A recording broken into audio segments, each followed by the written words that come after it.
Olá pessoal, bem-vindos a mais uma videoaula da disciplina QM 8730, Instrumentação Industrial.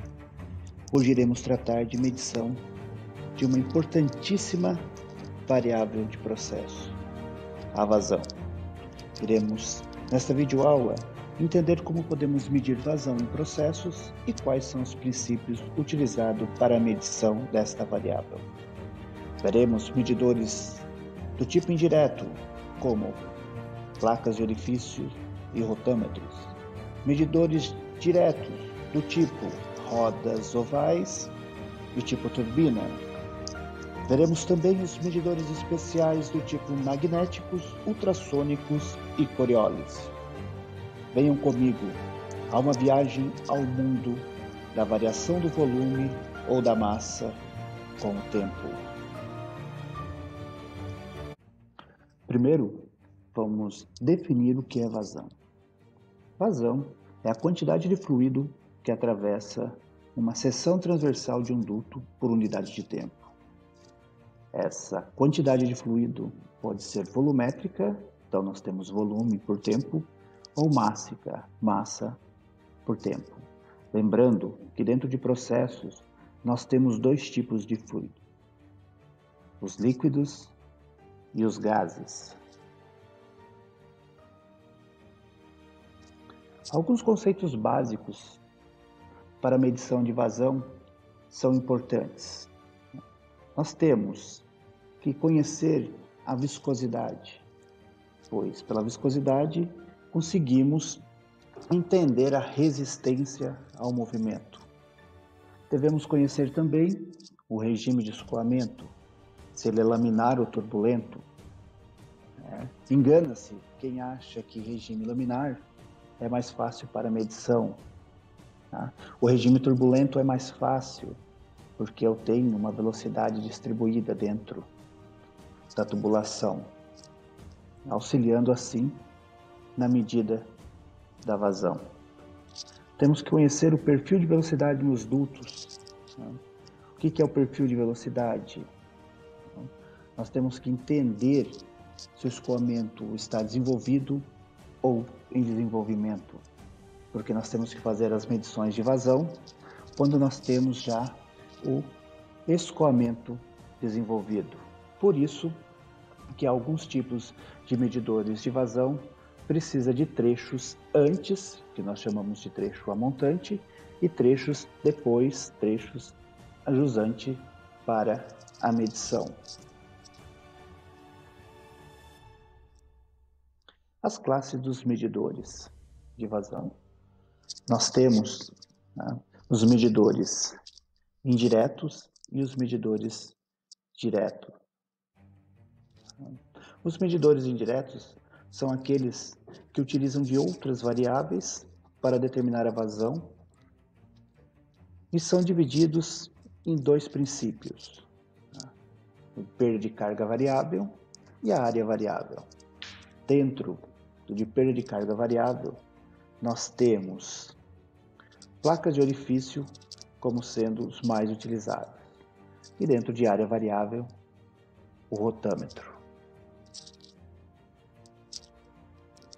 Os medidores diretos são aqueles em que a vazão é determinada diretamente em função do funcionamento do sensor e são divididos também em dois princípios: deslocamento positivo do fluido e velocidade pelo impacto do fluido. Os medidores mais utilizados nesses dois princípios são os rodas ovais e o tipo turbina.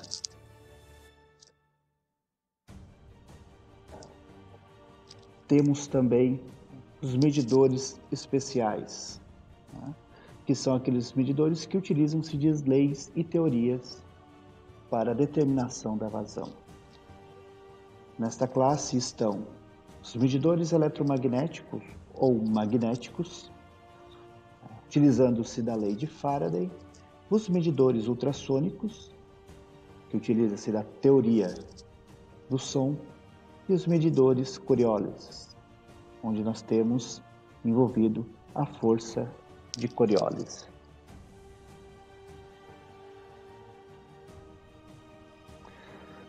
Então nós vamos ver aí esses tipos de medidores mais utilizados indiretos e os mais utilizados diretos, assim como alguns especiais.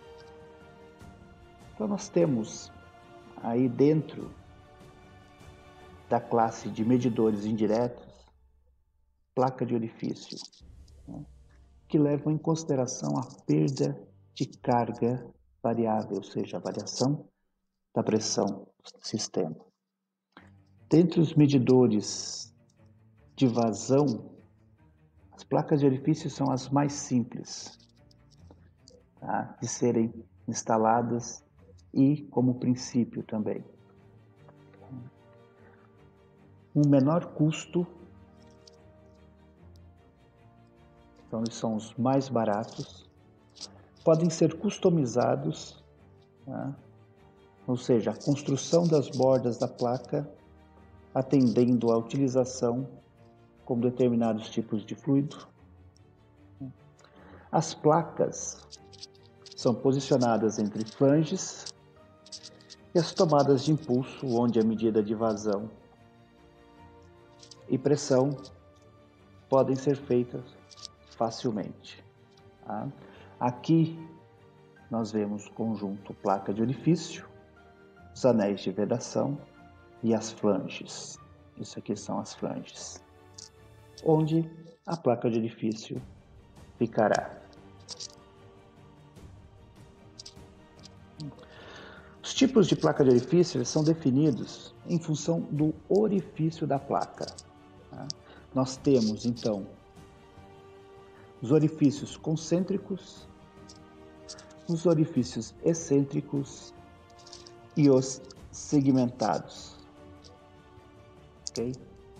Temos também, pessoal, como determinar o tipo do bordo da placa, ou seja, como, ao se fazer a placa, fica a seção aqui, ó, onde nós estamos vendo no corte. Tá? E esse tipo de bordo vai depender do tipo do fluido e também do diâmetro da tubulação. Mas isso é tabelado, tá? E nós não precisamos ficar vendo todos os tipos de bordo.